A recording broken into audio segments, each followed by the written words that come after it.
Mathrubhumi news impact കൊല്ലം അച്ചൻകോവിലെ ആദിവാസി ദമ്പതികൾക്കും ഇരട്ടക്കുഞ്ഞുങ്ങൾക്കും സഹായം വരികയാണ്. SC/ST വകുപ്പ് ഭക്ഷ്യക്കിറ്റ് എത്തിച്ചിരിക്കുന്നു. കുട്ടികളെയും അമ്മയെയും പുനലൂർ ആശുപത്രിയിലേക്ക് കൊണ്ടുപോയി.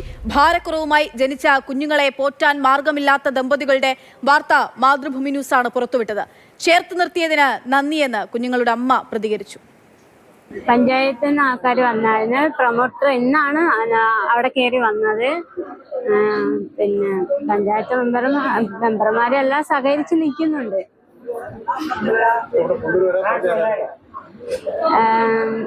ആശുപത്രി ഹെൽത്ത് പ്രൊമോട്ടർമാരെ ഞങ്ങൾക്ക് ചെക്കപ്പ് ഉണ്ടായിരുന്നു. അപ്പൊ അതിനു വേണ്ടി വന്നതാണ്. പഞ്ചായത്ത് കണ്ണൻ നായർ വിവരങ്ങളുമായി നമുക്കൊപ്പം ചേരുകയാണ്. കണ്ണൻ, ഇന്നലെ ഈ സമയത്താണ് ഈ ഒരു വാർത്ത നമ്മുടെ മുൻപിലേക്ക് എത്തുന്നത്. എന്തായാലും ഒരു 24 മണിക്കൂറിനുള്ളിൽ തന്നെ ഇടപെടൽ ഉണ്ടാകുന്നു എന്നുള്ളത് തീർത്തും സ്വാഗതാർഹമായിട്ടുള്ള കാര്യമാണ്. ഇതൊരു സഹായം എന്നതിനപ്പുറത്തേക്ക് ഉത്തരവാദിത്വം കൂടിയാണല്ലോ പട്ടികവർഗ വകുപ്പിന്റെ. തീർച്ചയായിട്ടും വലിയ സന്തോഷം നൽകുന്ന, ആശ്വാസം നൽകുന്ന ഒരു കാര്യം തന്നെയാണ്. കാര്യം ആ കുഞ്ഞുങ്ങൾക്ക് ഭാരക്കുറവായിരുന്നു. മുലപ്പാല് ഊട്ടാൻ ആ അമ്മയ്ക്ക് മുലപ്പാലില്ലായിരുന്നു. അങ്ങനെയൊക്കെയുള്ള കുഞ്ഞുങ്ങൾക്ക് തിളപ്പിച്ചാറ്റിയ വെള്ളം കൊടുത്ത് അതിൻ്റെ വിശപ്പടക്കുന്ന അവസ്ഥയായിരുന്നു ഉണ്ടായിരുന്നത്. എന്നാൽ ഇന്ന് സംവിധാനങ്ങളൊക്കെ തന്നെ ഉണർന്ന് പ്രവർത്തിച്ചിരുന്നു. വാർത്ത വന്നതിൻ്റെ അടിസ്ഥാനത്തിലാണ് ആ സംവിധാനങ്ങൾ ഉണർന്ന് പ്രവർത്തിക്കുകയും ഇന്ന് അവർക്ക് ഭക്ഷ്യധാന്യ കിറ്റുകൾ എത്തിക്കുകയും ചെയ്തത്.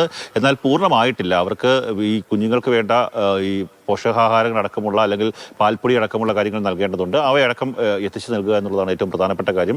അതിനുവേണ്ടിയുള്ള ക്രമീകരണങ്ങൾ കൂടി ഏർപ്പെടുത്തും എന്നുള്ളത് തന്നെയാണ് ഇപ്പോൾ പട്ടിക വർഗ വകുപ്പ് അധികാരികൾ പറയുന്നത്. ഈ കുഞ്ഞുങ്ങൾ ഏതാണ്ട് ഏപ്രിൽ 10-ാം തീയതിയാണ് കുഞ്ഞുങ്ങൾ പ്രസവിച്ചത്. ആ സമയത്ത് 1 കിലോയിൽ താഴെ മാത്രമായിരുന്നു ഭാരമുണ്ടായിരുന്നത്.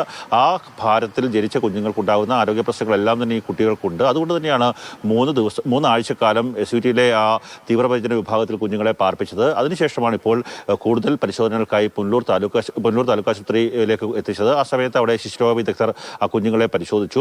അതിന് ഇപ്പോൾ വലിയ രീതിയിലുള്ള പ്രശ്നങ്ങളില്ല. പക്ഷേ ഈ പ്രായം തികയാതെ പ്രസവിക്കുന്ന കുഞ്ഞുങ്ങൾക്കുണ്ടാകുന്ന ഹൃദയ സംബന്ധമായ പ്രശ്നങ്ങൾ, മറ്റ് ആന്തരിക അവയവങ്ങൾക്കുണ്ടാകുന്ന ന്യൂനതകൾ, ഒപ്പം തന്നെ കണ്ണിനുണ്ടാകുന്ന പ്രശ്നങ്ങളൊക്കെ തന്നെ സ്ഥിരമായി പരിശോധിക്കേണ്ടതുണ്ട്. കൃത്യമായിട്ടുള്ളൊരു പരിശോധനകൾ അതിൻ്റെ ഭാഗമായി ഉണ്ടാവേണ്ടതുണ്ട്. അതിനുവേണ്ടി ഓരോ സമയങ്ങളിലും പരിശോധനകൾ നടത്തണം എന്നുള്ള നിർദ്ദേശം കൂടി ഡോക്ടർമാർ നൽകിയിട്ടുണ്ട്. ഇതിനായാലും വലിയ ആശ്വാസം നൽകുന്നൊരു കാര്യമാണ്. ഭക്ഷണമില്ലാതെ കുഞ്ഞുങ്ങൾക്ക് തിളപ്പിച്ചേറ്റിയ വെള്ളം മാത്രം നൽകുന്ന ഒരു കുടുംബത്തെ അവർക്ക് ഇപ്പോൾ ഭക്ഷണമെങ്കിലും എത്തുന്ന അവസ്ഥയിലേക്ക് എത്തിക്കാൻ സാധിച്ചു, ആ വാർത്തയിലൂടെ എത്തിക്കാൻ സാധിച്ചു എന്നുള്ളത് വലിയ ആശ്വാസം നൽകുന്ന കാര്യം തന്നെയാണ്. പക്ഷേ അത് മാത്രം പോരാ.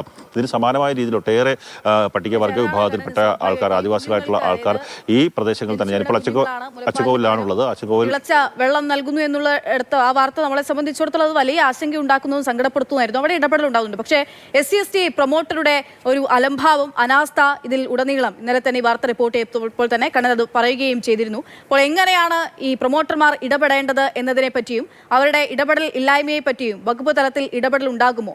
ആ കാര്യത്തിൽ എന്തെങ്കിലും ഒരു പ്രതീക്ഷ നൽകുന്ന വിവരം ലഭിക്കുന്നുണ്ടോ?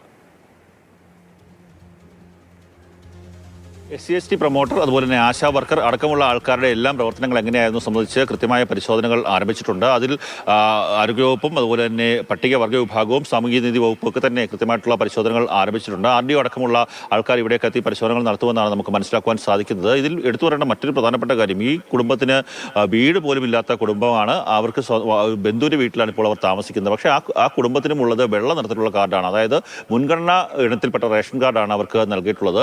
25-ാം തീയതി ഈ മേഖലയിൽ ഇത്തരത്തിലുള്ള പ്രശ്നങ്ങളുള്ള ആൾക്കാരുണ്ട്. അതുകൊണ്ട് തന്നെ 25-ാം തീയതി അവിടുത്തെ റേഷൻ കാർഡിന്റെ പ്രശ്നങ്ങൾ പരിഹരിക്കാൻ വേണ്ടി ക്യാമ്പ് വെക്കുമെന്നൊക്കെ തന്നെ പറയുന്നുണ്ട്. എന്നാൽ ഇതുവരെ എന്തുകൊണ്ട് ഈ കാര്യങ്ങൾ നോക്കിയില്ല എന്നുള്ളത് ഏറ്റവും പ്രധാനപ്പെട്ട കാര്യമാണ്. അങ്ങനെയൊക്കെയുള്ള കാര്യം, ഇവർ ആദിവാസി മേഖലയിൽപ്പെട്ട ആൾക്കാരാണ്. ഇവർ ചിലപ്പോൾ കാട്ടിലൊക്കെ തന്നെ വനവിഭവങ്ങൾ ശേഖരിക്കാനൊക്കെ തന്നെ പോകുന്ന ആൾക്കാരാണ്. അവർക്ക് ഈ പുറം ലോകത്തെ നിയമത്തെക്കുറിച്ചോ മറ്റുള്ള കാര്യങ്ങളെക്കുറിച്ചോ കൃത്യമായൊരു ഗ്രാഹ്യം ഉണ്ടാകണമെന്നില്ല. അവരെയൊക്കെ കാര്യങ്ങൾ പറഞ്ഞ് മനസ്സിലാക്കി പൊതുമാധ്യത്തിലേക്ക് അവരെ കൊണ്ടുവരിക എന്നുള്ളത് തന്നെയാണ് ഈ ST പ്രൊമോട്ടർ ആയാലും ആശാ വർക്കർ ആയാലും അവർക്ക് തന്നെയുള്ള അവരുടെയൊക്കെ തന്നെ ജോലി. ആ ജോലികൾ ഇവർ കൃത്യമായി ചെയ്യുന്നില്ല. മാത്രമല്ല ഈ ഗർഭിണിയാവുന്ന സമയത്ത് തന്നെ എല്ലാ മാസവും 2000 രൂപ വീതം ഈ ആദിവാസി വിഭാഗങ്ങൾക്ക് സർക്കാർ നൽകുന്നതാണ്. ഇതുവരെ ആ പണം നൽകാൻ വേണ്ടിയുള്ള ഒരു ക്രമീകരണങ്ങൾ ഏർപ്പെടുത്തിയിട്ടില്ല. കഴിഞ്ഞ ദിവസം ഈ ST പ്രൊമോട്ടറോട് സംസാരിക്കുമ്പോൾ അവർ പറയുന്നത് അപേക്ഷ നൽകിയില്ല എന്നുള്ളതാണ്. ഇവർക്ക് അപേക്ഷ എഴുതാനുള്ള ചിലപ്പോൾ അത്തരത്തിലുള്ള വിദ്യാഭ്യാസം മറ്റു കാര്യങ്ങളൊന്നും തന്നെ ഉണ്ടാവില്ല. അങ്ങനെയുള്ള സമയങ്ങളിലൊക്കെ തന്നെ കൃത്യമായി ST പ്രൊമോട്ടർ ഇടപെട്ട് അപേക്ഷ വാങ്ങി സമർപ്പിക്കേണ്ട സ്ഥലങ്ങളിൽ സമർപ്പിച്ച് അവർക്ക് പണം വാങ്ങി നൽകുക എന്നുള്ളതാണ് അവരുടെ പ്രധാനപ്പെട്ട ജോലികളിലൊന്ന്. അതുപോലും ചെയ്യാൻ തയ്യാറായിരുന്നില്ല എന്നുള്ളതാണ്. എന്തായാലും ഈ വാർത്തയുടെ അടിസ്ഥാനത്തിൽ വേഗത്തിൽ തന്നെ സർക്കാർ സംവിധാനങ്ങൾ ചലിച്ചു തുടങ്ങി എന്നുള്ളത് ആശ്വാസകരമായിട്ടുള്ള കാര്യമാണ്. തീർച്ചയായും വളരെ പെട്ടെന്ന് തന്നെ വാർത്ത റിപ്പോർട്ട് ചെയ്ത് 24 മണിക്കൂറിനുള്ളിൽ തന്നെ ആ വാർത്തയിൽ ഇടപെടൽ ഉണ്ടാകുന്നു എന്നുള്ളത് തീർത്തും സ്വാഗതാർഹമാണ്, സന്തോഷം ഉള്ള കാര്യം കൂടിയാണ്. ഡോക്ടറുടെ പ്രതികരണത്തിലേക്ക്. ഇരട്ടക്കുട്ടികളായതുകൊണ്ട് തന്നെ കുഞ്ഞുങ്ങൾക്ക് ആരോഗ്യപരമായ പ്രശ്നങ്ങളും വെയിറ്റ് കുറവും ഉണ്ടായിരുന്നു. നേരത്തെ പ്രസവിച്ച കുഞ്ഞുങ്ങളായിരുന്നു. ഗർഭാവസ്ഥയിൽ വേണ്ട രീതിയിലുള്ള പരിചരണങ്ങളോ ആന്റിനേറ്റൽ ചെക്കപ്പുകളോ കിട്ടിയിരുന്നില്ല. അപ്പം അതിന്റെ ഭാഗമായിട്ട് കുഞ്ഞുങ്ങളുടെ ആരോഗ്യാവസ്ഥ ജനിച്ച സമയത്ത് കുറച്ച് ബുദ്ധിമുട്ടിലായിരുന്നു. ശ്വാസം മുട്ടും ഹൃദയ സംബന്ധമായ പ്രശ്നങ്ങളും എല്ലാം ഉണ്ടായിരുന്നു. ഇപ്പം കുഞ്ഞുങ്ങൾ വെയിറ്റ് ഗെയിൻ ചെയ്യുന്നുണ്ട്. മുലപ്പാൽ ഇല്ലാത്തതിനാൽ പൊടിപ്പാലാണ് അവർ കൊടുക്കുന്നത്.